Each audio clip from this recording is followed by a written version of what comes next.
starting with medical records digitization and now telehealth. Can you tell us in that process, what was the biggest problem or challenge you encountered and how you dealt with it?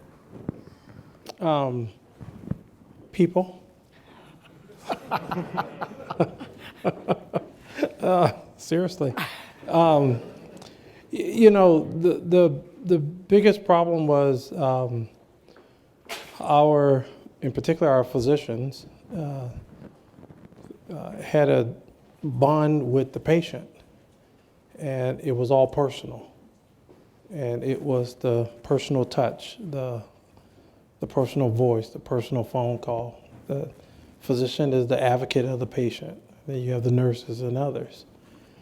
And they had a way of working, and all of a sudden we're going to drop this kind of heavy technology on them. And so there was a lot of concerns about breaking that trusting relationship.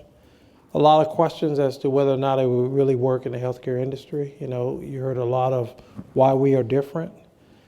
And so it really took a lot of buy-in and conversations and engaging the physicians in particular, but the other healthcare workers in the actual transformation itself.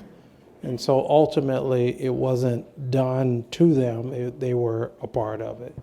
But I would not kid you, it was extremely difficult. When would you say, how long would you say this process has taken you? I mean, when did you really start this in earnest? We've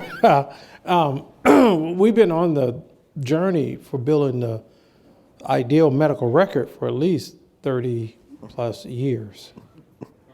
But when we really went big time, which is the critical decision we made to go with Epic, it took us about 5 years after that to really implement it and make it happen.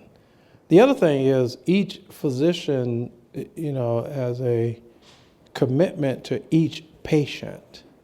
And so the idea that we were going to take a big systems approach was extremely difficult. But once we made that decision to go with one system and to discipline ourselves to implement that, everyone was on board and we got it over the finish line.